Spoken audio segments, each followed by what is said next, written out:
2021년 8월 14일 이정훈입니다. 광복절을 하루 앞둔 날이네요. 오늘의 제목은 자유민주주의 대 인민주의 싸움입니다. 국민혁명당 정광훈 목사가 계는 국민혁명당이 약속한 대로 8월 14일 행사를 가졌습니다. 오늘 오전 9시 서울 종로구 광화문 사거리죠. 동안면사점에서 하기로 했다가 하질 못하고 100m쯤 떨어진 도로변에서 기자회견을 가졌습니다. 오전 10시에서는 역시 종로에 있는 파고다 공원에서 기자회견을 하려다가 경찰과 대치해서 무산됐습니다. 오늘 행사는 경찰의 차벽과 엄격한 통제로 사실상 실패입니다. 그러나 내일 이 방송이 나가는 15일이겠죠. 광복절. 그리고 일요일이기 때문에 교회에서는 예배를 합니다. 끝나고 난 다음에 더 크게 행사를 하겠다는 겁니다. 그리고 16일인 대체 공휴일인 월요일에도 행사를 하겠다는 겁니다. 이들의 입장은 간단합니다. 제가 말씀드렸듯이 문재인 대통령은 대통령으로서의 국가 운영 능력을 잃었으니 하야를 하거나 퇴임해야 된다. 그때까지 행사를 계속적으로 하겠다. 즉 8월 16일 지난다고 해서 이 행사를 끝나는 게 아니라 계속해서 그가 하야하거나 퇴임할 때까지 하겠다라는 의지를 밝히고 있습니다. 여기에 맞불을 놓은 세력이 있습니다. 경찰이 아니고 문재인 정권도 아니고 이들을 아바타로 움직이고 있는 민노총이 움직였습니다. 오후 4시 민노총은 서울 서대문역과 서울역 그리고 전국 12개 주요 도시 거점에서 동시다발로 전국 노동자 대회를 강행했습니다. 수도권에서는 자기들 주장으로는 200여 명이 참석했다고 하고요. 근데 뭘 주장했느냐? 민주노총이라면 노동자 문제를 주장하면 되는데 한미 군사훈련 중단, 한미일 군사동맹 해체 이걸 외쳤습니다. 민노총이, 노동단체가. 양경수 민노총 위원장은 영상을 통해서 대회사를 발표했는데 이렇게 이야기했습니다. 소중한 국민일세 수십조 원을 전쟁 연습에 쏟아붓는 것이 아니라 절박한 노동자의 삶을 위해 써야 한다. 노동자를 위해 쓰는 돈을 왜 하필이면 이런 식으로 표현합니까? 또 문재인 정부는 방역을 빌미로 자주의 요구, 평화의 요구를 가로막지 말라. 자주의 요구가 뭡니까? 자주. 노동단체가 무슨 자주를 요구합니까? 이 참석자들은 오는 10월 총파업을 반드시 하겠다라며 박수로 환호했습니다. 원래 10월 이들이 총파업을 하는 의도는 뭡니까? 노동자를 위한 겁니까? 한미 군사훈련 하지 말고 한미동맹 해체하라는 겁니까? 희한하게 돌아갑니다. 이 양경수 위원장은 지난 7월 3일 날 여의도에서 한다 그랬다가 서울로 바꿔서 서울 도심으로 바쳐서 불법 시위를 했던 자기들 주장하는 8,000명이 참석했었죠. 그 혐의로 입건돼 있습니다. 정부가 아주 손을 못 대고 절절 매는데 8월 11일 날 영장 실질 심사가 있었는데 그는出석하지 않았습니다. 그럼에도 가만히 두고 있습니다. 문재인 정권 사람들이. 문재인 정권의 경찰이. 희한한 세상입니다. 자, 저는 대한민국이라는 나라를 굉장히 좋아합니다. 그리고 상당히 의미 있는 발정을 했다고 하는데 그러나 몇 가지 불행스러운 사건도 있었다고 봅니다. 가장 큰 불행 중에 하나는 뭐냐? 민족주의자인 김구를 공산 세력으로 만들었다는 바로 그 문제입니다. 물론 김구 선생이 공산당에 입당한 적도 없습니다. 그러한 그를 좌파의 볼모로 만들어버렸다는 것. 대한민국 정치 학자들이, 노동자들이, 공산 세력이 저는 그렇게 만들었다고 봅니다. 제가 아는 김구는 이념에는 그렇게 철저하지 않은 사람입니다. 오로지 우리 민족, 오로지 민족주의자입니다. 일본하고 전쟁을 했던 미국과 영국, 중국의 정상이 카이로에 모여서 카이로 선언을 발표하죠. 미영중. 그때 일본을 항복시키면 어떻게 하겠다라고 할 때 조선을 일본서 떼어내겠다라고 하면서 영어로 in due course 일정한 과정을 거쳐서 독립시키겠다라고 카이로 선언에 나오죠. 이게 무슨 얘기인가 하면은 그때까지는 위임 통치라는 게 있었어요. 어떠한 나라가 식민지로 갖고 있던 조직을 있었는데 그 나라를 다른 나라가 이기면은 그쪽이 갖고 있던 식민지를 승리한 나라가 위임 통치를 했습니다. 근데 미국은 식민지를 없애기 위해서 패전한 나라의 식민지를 신탁 통치를 하다가 그 후에 독립시키겠다. 그런 계획을 세웠었죠. 루즈벨트 정부가. 그래서 인디오 코스를 통해서 조선을 독립시키겠다라고 했는데 이때 김구가 굉장히 장개석한테 반발합니다. 왜 이런 식으로 합의를 했느냐고. 우리는 즉각적인 독립을 원한다. 굉장히 민족주의자였죠. 그 김구 선생은 조국의 해방과 독립을 위해서 테러식으로 독립운동을 했습니다. 왜 그랬느냐? 상해 임시정부를 이끌었지만 상해 임시정부는 중국의 보호하에 있었기 때문에 군사조직은 가질 수 없었습니다. 제가 몇 차례 말씀드렸지만 하나의 국가에는 하나의 군사조직, 하나의 검찰조직이 있어야 되지 두 개의 군사조직, 검찰조직이 있으면 반드시 사단이 터집니다. 지금 문재인 정권은 누구의 사주 때문인지 모르지만 검찰 외에 또 다른 검찰인 공수처를 만들어서 나라가 절단날 소지를 만들었습니다. 이러한 것은 그 엉터리 정부였다고 하는 장개석 정부도 하지 않았습니다. 장개석 정부는 장개석 정부 하에 군대만 뒀지 대한민국 임시정부가 별도의 군사조직을 갖는 걸 허용하지 않았습니다. 우리가 1910년 일본에 합방이 됐었죠. 그때 우리의 독립을 바라는 사람들은 첫 번째는 무장투쟁을 합니다. 그 사람들은 주로 압록강을 건너가서 만주에서 집결을 했습니다. 그 세력들은 1918년 말에 무호 독립선언을 합니다. 무호년이라는 게 이제 기민년 바로 전인데 1918년인데 그 무호 독립선언은 대한 독립선언이라고 다 하죠. 그리고 이분들의 주장은 이거는 기미 독립선언이나 또 28 독립선언 같은 경우는 평화적인 봉기를 하지만 무호 독립선언은 무장투쟁을 선언합니다. 굉장히 과격합니다. 그리고 이들은 3.1운동 직후인 1920년까지 그 유명한 청산리 전투, 봉오동 전투, 삼둔자 전투를 하면서 일본군과 직접 싸웠습니다. 이러한 싸움에서 일본한테 타격을 주니까 일본이 대대적으로 탄압을 하죠. 그 탄압을 피하기 위해서 러시아로 이동을 합니다. 그때 러시아는 어떻게 된 상태냐? 1917년에 레닌이 공산혁명을 일으켜서 러시아 제국을 붕괴시키고 공산 러시아를 만들었죠.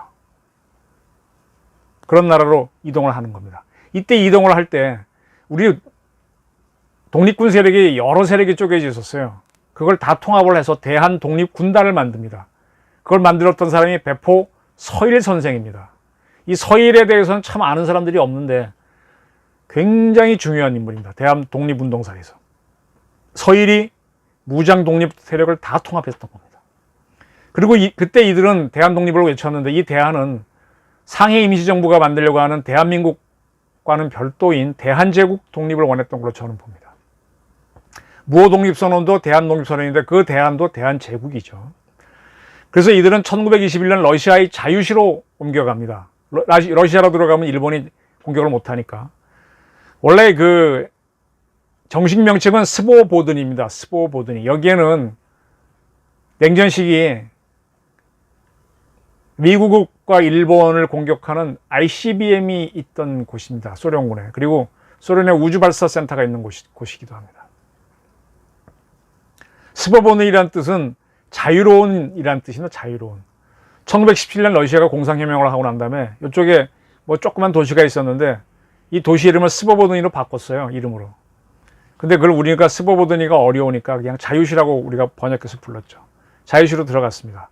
들어갔는데 거기서부터 우리끼리 내분이 벌어집니다. 공산 러시아로 갔으니까 친공 세력이 있고 순수 민족 세력이 있고 그래서 친공 세력이 유세를 부리게 되죠. 그때 유세를 떨쳤던 사람이 여운형입니다. 여운형의 활동으로 우리 대한공격국단이 완전히 와해가 됩니다. 무장을 다 뺏기게 되죠. 이렇게 해서 한 사단급 정도 되는 10,000명 정도 되는 대한독립 무장투쟁 세력이 사라지는 겁니다.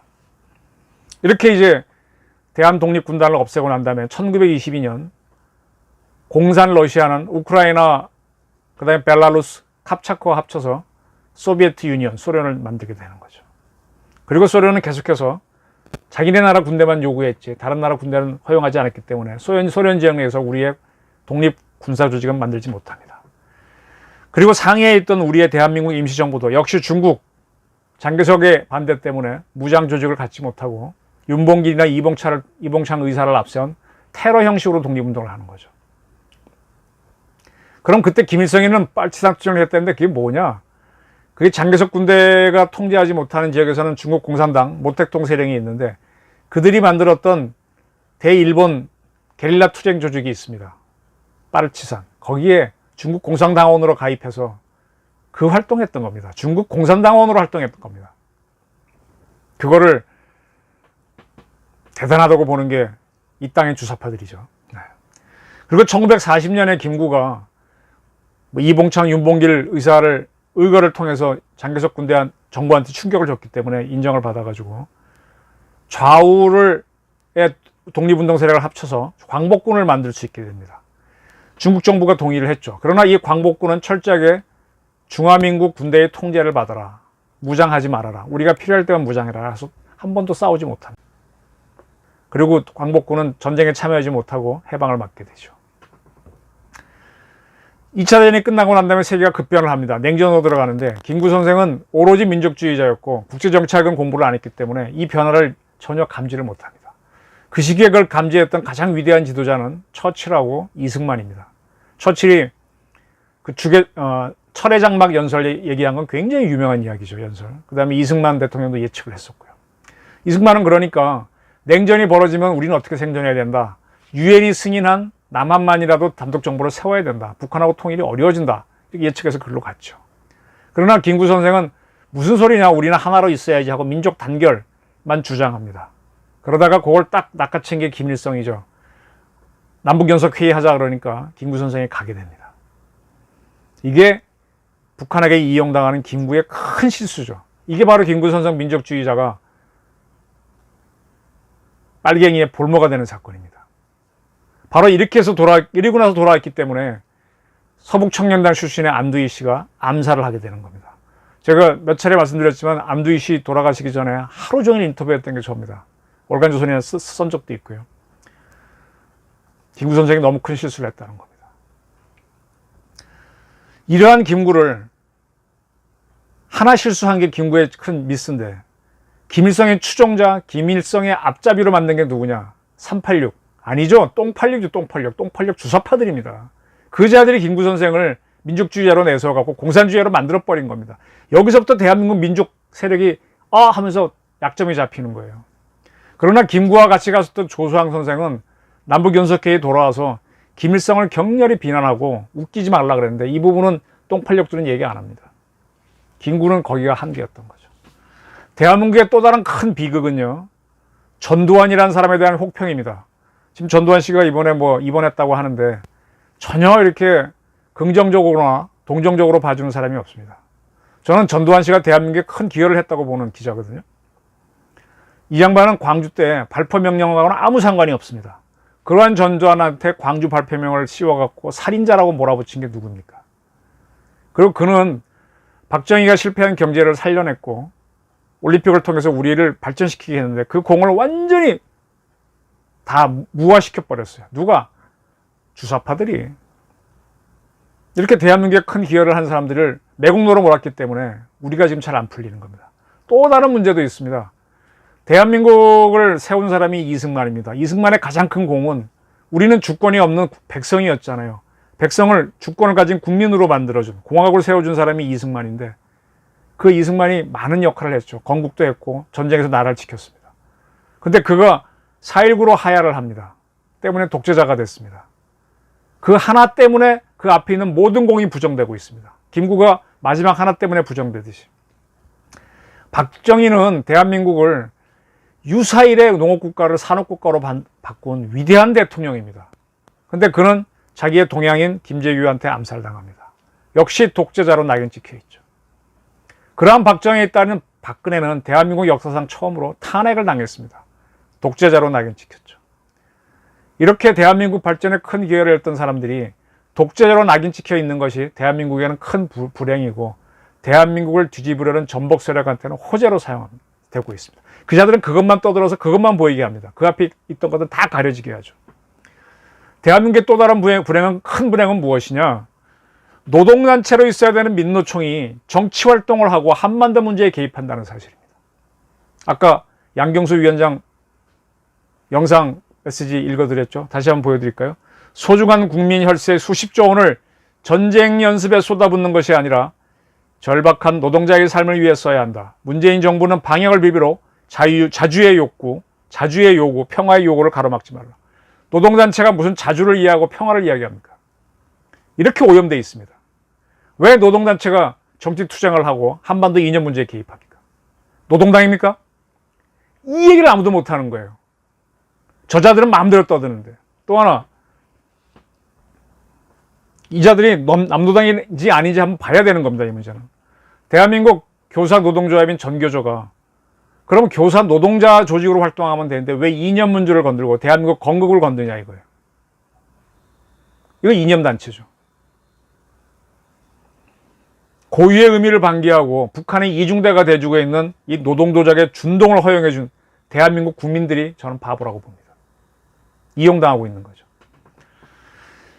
그러다 보니까 북한식 인민민주주의를 주장하는 주사파들이 극성을 부리면서 이 땅에 인민민주주의를 퍼뜨리고 있습니다.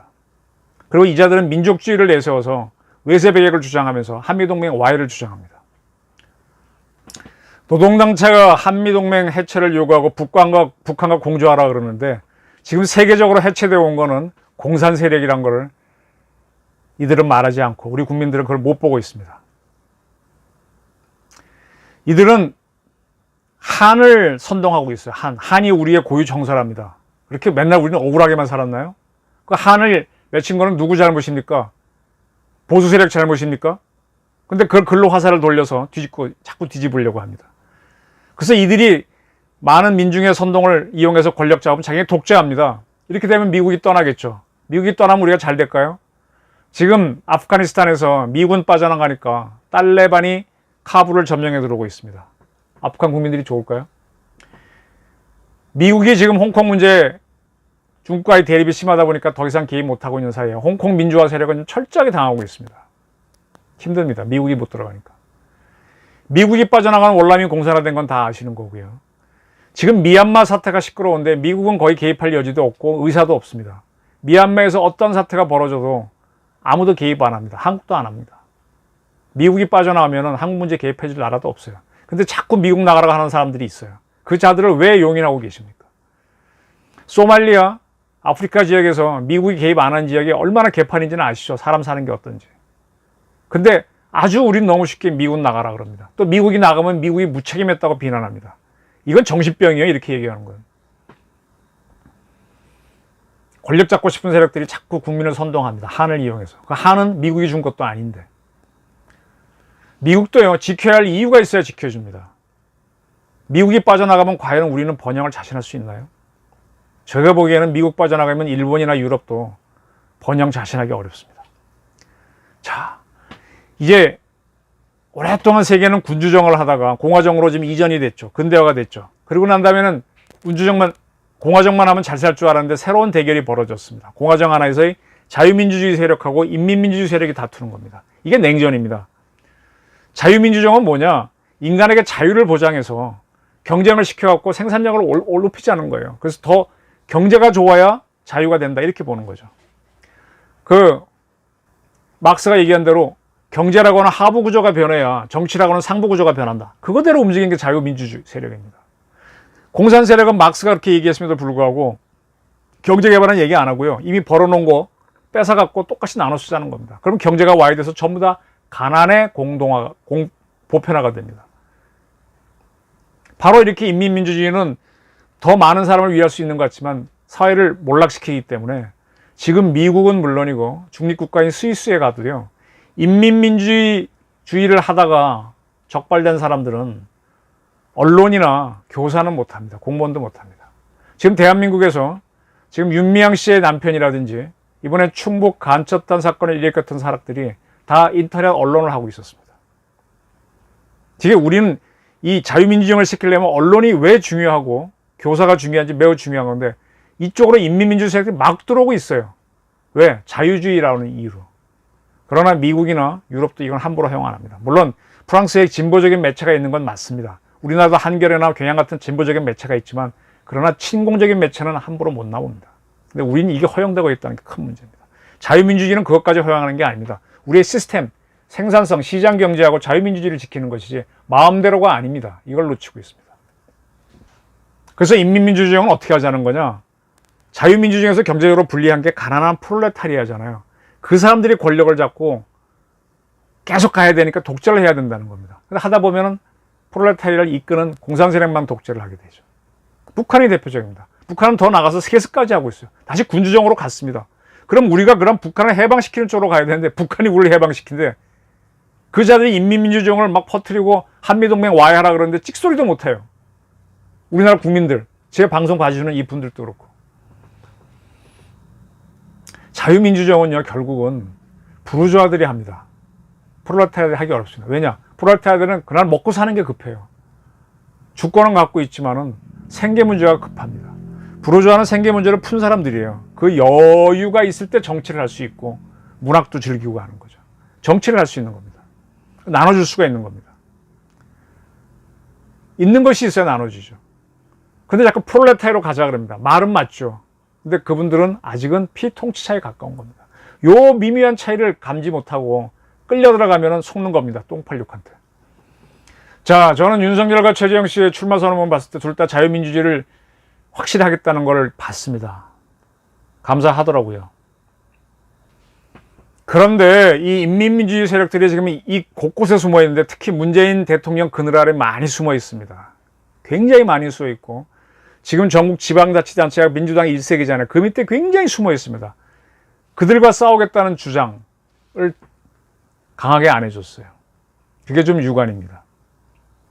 그들은 북한한테 바로 지령은 안 받겠죠. 서로 뭐 대화도 하니까 대등하다고 그랬죠. 그러나 같은 길을 걷는 겁니다. 이렇게 설명할 수도 있어요. 국힘당에 유승민이라는 사람, 홍준표라는 사람이 있습니다. 둘이 대립을 하죠. 근데 큰 틀에서 보면 국민의힘으로 갔죠. 네. 그런 걸로 보시면 좋을 겁니다. 북한 노동당과 다르지만 협력을 합니다. 문재인을 지지한 세력은 문재인 같은 이가 대통령으로 있어야만 인민민주주의가 일어날 수 있기 때문에 지지는 해줍니다. 그러나 문정권이 지금 자체 모순에 직면해 버렸죠. 간첩 사건을 안 잡을 수도 없고 잡아놓으니까 자기네 입지가 쫄아드니까 이제 이자들은 인도청이 나서서 거꾸로 문재인 정권을 위협합니다. 문재인 정권을 굴복시켜서 너는 계속 내 아바타로 있어 이러고 들어갑니다. 그런데 자유민주 세력은 지금 손을 놓고 있어요. 진짜 비겁합니다. 보수 세력들. 정광훈 세력만 대응하고 있는 것이죠. 아마 문재인 대통령이 이번에 물러나죠. 임기 다 됐으니까. 그러면 인민민주정 세력들은 또 다른 누군가를 옹립해서 자기네 권력을 유지하려고 할 겁니다. 그러면 윤석열이나 최재형처럼 자유민주정을 하겠다는 사람은 이들을 협파하겠다는 비전을 던져줘야 되는데 아직은 그게 안 보여서 답답합니다. 이게 국제정치를 하다 보면은 저는 미국의 지도자들의 그 안목을 발견합니다. 자, 세계를 한번 큰 틀에 놓고 설명드려 볼게요. 1차 대전, 2차 대전까지 세계는 어떠한 세계였습니까? 유럽 지도를 보게 되면 유럽에 몇 나라 없어요. 지금 유럽에 굉장히 많은 나라가 있지만 그때는 힘 있는 나라가 옆에 나라, 작은 나라를 합쳐갖고 자꾸 제국을 추진하면서 이 제국끼리 싸우는 극단적으로 가면 세계 통합을 하려고 하는 쪽으로 갔었죠. 중국의 역사가 주나라가 무너진 다음에 아주 작은 춘추시대로 나눠져 있다가 자꾸 통합이 되면서 전국시대 7개 나라 합쳐졌다가 나중에 하나가 통일돼서 진이 됐다가 무너지고 한이 되면서 한 나라가 되면서 통일국가가 되는 것처럼 전 세계는 2차 대전 이전까지 계속 통합을 추진해 왔습니다. 전쟁의 형태로. 그죠? 이것이 대표적인 게 뭐냐? 독일입니다. 독일. 게르만 민족주의. 히틀러가 게르만은 적어도 하나가 된다 그래서 범게르만주의로 쫙 그 전쟁이 일으킨 2차 대전이잖아요. 공산주의자들은 어떻게 했어요? 공산주의자들은 전 세계에 있는 공산주의자들이 다 합쳐야 된다라고 하면서 인터내셔널 커뮤니즘 세계 공산주의 운동을 벌이잖아요. 근데 공산주의 세력만 모여갖고 세계가 하나가 안 되니까 각 국가별로 공산 세력이 뒤집는 혁명을 합니다. 러시아가 먼저 하죠. 공산혁명. 그 다음에 우크라이나, 벨라루스 캡처하니까 4개가 공산국가가 모여서 합칩니다. 그게 소비에트 유니언, 소련입니다. 이런 식으로 이제 공산 세력은 합쳐오고 게르만 세력은 범게르만 민족은 하나다 해서 하나에 합쳐가는 게 그게 이제 히틀러 세력이 되는 거죠. 일본은 어떻게 합니까? 일본은 처음에는 오키나와를 합치고 대만을 합치고 그 다음에 대한제국을 합치고 그 다음에 보호국으로 만주국을 합치고 또 몽간국이라는 나라를 만들어서 계속 나라를 불려가는 겁니다. 그걸 나중에 뭐 대동아 공영권으로 정리를 하죠. 이렇게 자꾸 하나의 통일국가로 만들어가는 겁니다. 그러나 이런 통일국가끼리 꽝 부닥친 게 1차 대전입니다. 근데 미국은 이러한 싸움에 많이 개입 안 했기 때문에 이게 오히려 세계를 시끄럽게 한다라고 보고 반대하는 입장이죠. 그래서 통합하지 말고 따로 살아라 라고 하는 게 1차 대전 끝나고 난 다음에 윌슨 대통령이 얘기했던 민족 자결주의 아닙니까? 그것 때문에 우리가 3.1 독립운동을 하게 되는 거지 않습니까? 그 통합하지 마라. 제국 만들지 마라. 그게 실패를 하죠. 그래서 2차 대전이 또 터지잖아요. 그러니까 루즈벨트가 어떻게 합니까? 패전한 나라들은 최소한 내내 식민지를 다 독립시켜라. 이렇게 나가는 거죠. 독일, 일본 식민지인 우리 같은 게 독립하는 거 아닙니까? 그때 독립할 때 신탁 통치를 통해 독립시킨다라고 해서 우리가 반대했던 거고요. 그리고 나서는 전쟁을 하지 못하도록 유엔을 만들어서 유엔 자체가 전쟁 못하게 하는 기구잖아요. 그래서 지금까지 유지되고 있는 거 아닙니까? 제가 드는 건 뭐냐? 미국에서는 윌슨이나 루즈벨트가 세계의 갈등 문제를 해결하기 위해서 방안을 던졌다는 겁니다. 미국 지도자들은 비전이 있어요. 지금 인민민주주의 하자는 문재인 같은 사람들은 무슨 비전이 있는지 잘 보시란 말이에요. 근데 그렇게 딱 제국주의를 없애는 전쟁을 끝내놓고 나니까 이념전쟁이 일어나서 냉전이 벌어졌지 않습니까? 인민민주주의를 하자는 소련 세력, 자유민주주의를 하는 미국 세력, 다툼이 벌어졌잖아요. 그런 냉전을 없애려고 한 사람이 누굽니까? 미스터 레이건하고 아버지 부시 대통령이잖아요. 그래서 1991년 동유럽과 소련을 붕괴시키지 않습니까? 공산국가 붕괴시키지 않습니까? 그러니까 레이건이 대단한 거잖아요. 아버지 부시가 대단한 거고. 그리고 나서 또 위협세로 등장한 게 누굽니까? 지금 중국 아닙니까? 중국. 그 밑에 곁다리에 붙어있는 게 핵을 가진 북한 아닙니까? 그 두 개를 다루겠다고 하면서 대중국 전선을 만든 게 누굽니까? 그게 트럼프 아닙니까? 트럼프 지지자들도 있고 반대하는 사람들도 있지만 정치적으로 트럼프는 상당히 대단한 사람으로 봅니다. 그리고 지금 결국은 바이든조차도 그 노선을 따라가고 있습니다.